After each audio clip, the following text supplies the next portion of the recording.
Et puis alors, dernière innovation ce soir, dont je voulais vous parler. Et pour cette ultime innovation, je vais vous demander un petit peu de silence, parce que probablement, c'est la plus disruptive. C'est celle qui a un potentiel humain infini. Et vous aurez remarqué qu'à l'Alcôve, l'humain, c'est très important.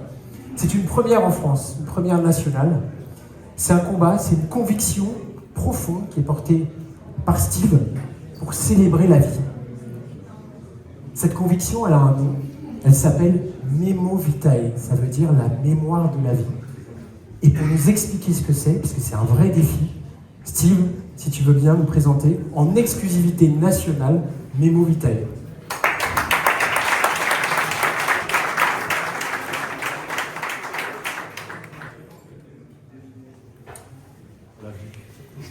Allô? Oui, pardon. Hop.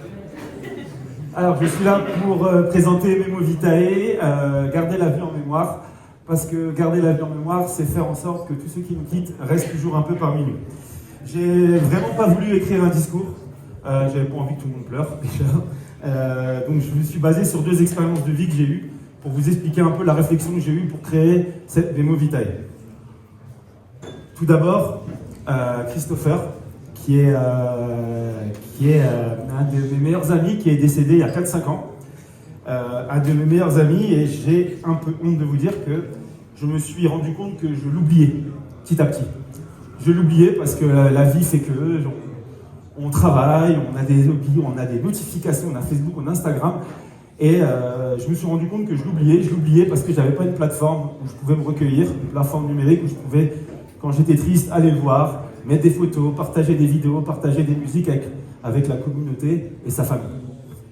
Deuxième exemple, donc ça c'est très personnel, vous avez peut-être vous aussi perdu des amis dramatiques, entre 30, 40, il n'y a pas d'âge pour perdre un ami, mais très dramatique. Deuxième exemple qui convient à plus de personnes, mon grand-père qui est disparu il y a 14 ans, et que mon fils qui est dans la salle, a connu son grand-père juste c'est 1 an. J'aurais aimé avoir un espace où mon fils puisse se connecter et connaître son grand-père via des vidéos, via des photos, via des musiques qui sont mis au fur et à mesure, à jour, au fur et à mesure du temps, pour garder la vie en mémoire. C'est pour toutes ces raisons que Memo Vitae est né. Alors après, parce que garder la vie en mémoire, ça demande beaucoup plus que des mots. Ça demande des outils concrets, pensés pour les familles et pour les services funéraires. Et ça demande surtout de l'humain. Avec Memo Vitae, nous allons accompagner les familles des défunts avant, pendant et après. Avant, avec un accompagnement administratif pour alléger les charges mentales des familles. On a autre chose à penser. Un système de dons en ligne, simple, solidaire, pour aider les familles, démunies ou pas, à participer aux obsèques pour offrir des obsèques dignes de ce nom. On va aussi s'en occuper pendant, avec naturellement, comme je vous parle depuis tout à l'heure, cet espace privé, sécurisé, pour rassembler les hommages, les souvenirs, les messages de soutien, des photos, des vidéos, des musiques. Il faut un espace pour ça. Facebook, c'est pas l'espace pour ça. Instagram, c'est pas l'espace pour ça. Il faut créer un espace pour ça. Un vrai espace de recueillement qui ne doit pas être triste. On peut sourire, on peut pleurer ou on peut rire. Chacun, ça dépend de chacun. On va pouvoir aussi, pendant, c'est centraliser les différentes informations entre la mise en bière, les services, la cérémonie funéraire, l'illumination, la crémation. On s'y perd avec toutes ces choses. Voilà, il y aura un espace où vous aurez toutes les adresses. Et surtout, on va les accompagner après, pour garder cette mémoire. Il y aura un soutien psychologique pour les familles, d'accord, qui va sur du long terme, pour que personne ne puisse traverser un deuil seul. On va aussi s'occuper du système de dons pour les familles aussi les plus démunies. On aura la possibilité d'aider des familles via toujours ce système de dons. Un service GPS aussi pour géolocaliser le défunt où il est enterré. Je vous ai parlé de mon grand-père parce que j'ai voulu aller le voir au cimetière il y a 5 ans. Je ne sais pas si c'est déjà arrivé à des personnes d'entre vous. Je n'ai pas trouvé ça bon.